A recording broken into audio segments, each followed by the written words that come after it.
Olá, futuros condutores, tudo bem com vocês? E aí, estudando bastante para a prova teórica do Detran? Hoje eu tenho duas questões de legislação de trânsito para conversar com vocês. Foi dúvida de uma aluna minha, acabou de me mandar. Charlene, explica essa questão aqui que eu não entendi. Então, daí já coloquei outra questão para explicar junto, tá?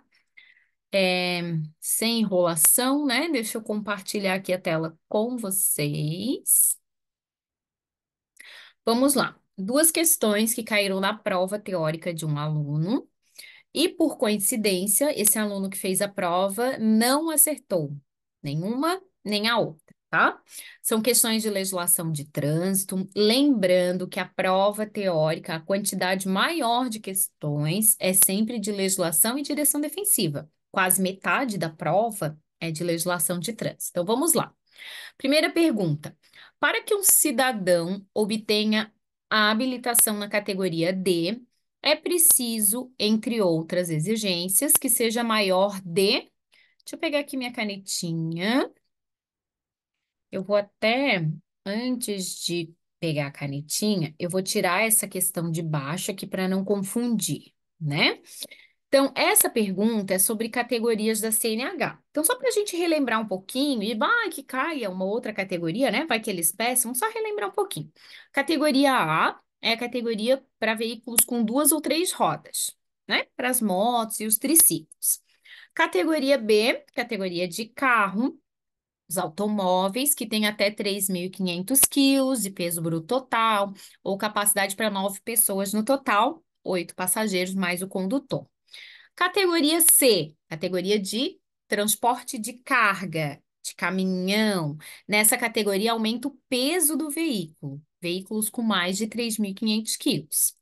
Categoria D, que é a categoria em questão, é a categoria de ônibus, de micro-ônibus, de transporte de pessoas, né? Aumenta a quantidade de pessoas, mais de 9 pessoas. E por fim, a gente tem a categoria E, que é a categoria das carretas, tá?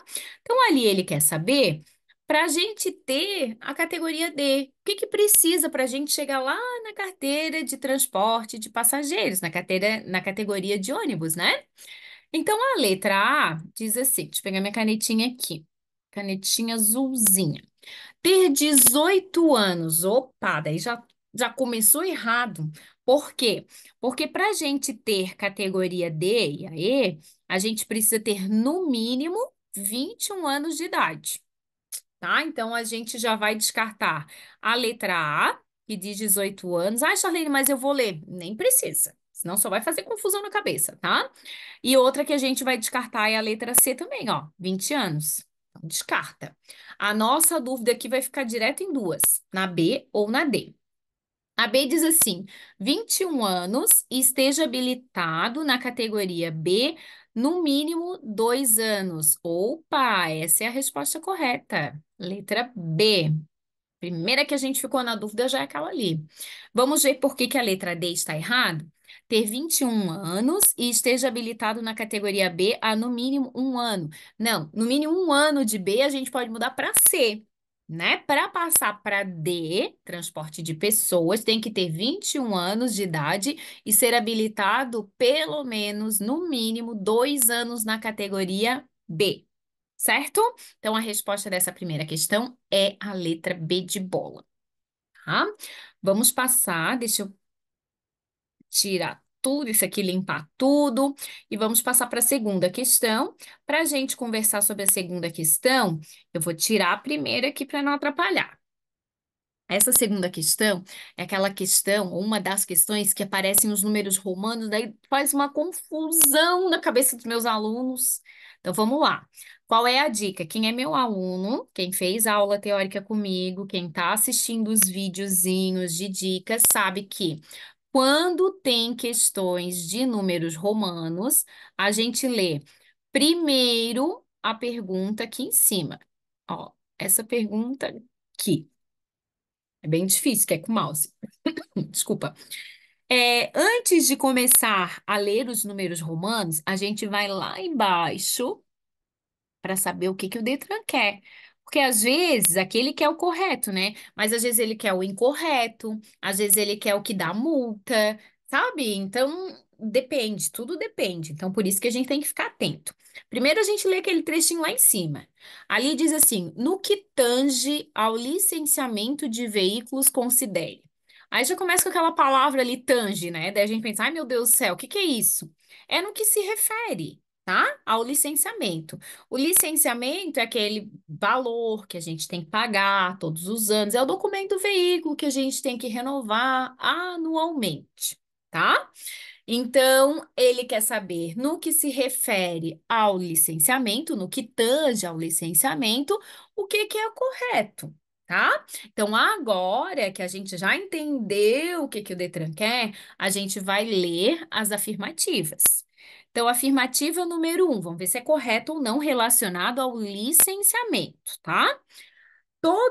Todo veículo automotor deve ser licenciado anualmente pelo órgão executivo de trânsito do Estado ou do Distrito Federal? Certo. Todos os anos a gente tem que pagar o licenciamento, tem que licenciar o veículo. E a gente faz isso no órgão executivo, que é o Detran, tá? Departamento Estadual de Trânsito. Então, se a número 1 está certa, a gente já vai descartar a questão C, né? Porque ali não tem número 1. Número 2. O primeiro licenciamento será feito simultaneamente ao registro do veículo? Certo. Não tem como a gente registrar o veículo e não pagar o licenciamento, não licenciar. O licenciamento a gente vai ter que pagar para a gente conseguir trafegar com o nosso veículo. Então, simultâneo é juntinho. A gente faz o registro do veículo, compra o veículo e tem que pagar o licenciamento? Sim. Tem que licenciar? Sim. Número 3. O veículo só será licenciado se estiverem quitados os débitos relativos a tributos, encargos e multas de trânsito e ambientais vinculadas ao veículo. Tá certo também. Gente, se a gente comete uma infração e leva uma multa, a gente tem uma data, né, para pagar a multa. Então, se a gente paga naquela data, a gente ainda ganha um desconto, né? Caso a gente não pagou na data da multa, a gente ainda tem essa chance de pagar lá no licenciamento. Vamos imaginar, né? Aqui em Santa Catarina funciona assim. Quando que a gente tem que licenciar o veículo? De acordo com o último número da placa de identificação do veículo. Se a minha placa é 2, final 2, eu vou pagar em fevereiro, tá? Quando chegar na hora de pagar o licenciamento lá em fevereiro, se eu tinha alguma multa que eu não paguei ainda na data correta, eu vou ter que pagar tudo ali. Tudo junto com o licenciamento. Então, nessa questão, a 1 está correta, a 2 está correta e a 3 também está correta. Então, a resposta correta dessa questão é a letra A. 1, 2 e 3. Façam sempre isso. Leiam sempre a partezinha de cima, depois a parte embaixo e por último a gente lê as afirmativas. Daí fica mais suave a questão, porque essas questões acabam confundindo mesmo, né? Espero que eu tenha ajudado vocês, espero que caia essa questão na prova e que vocês não errem lá. Um beijo para vocês e até a próxima, tá?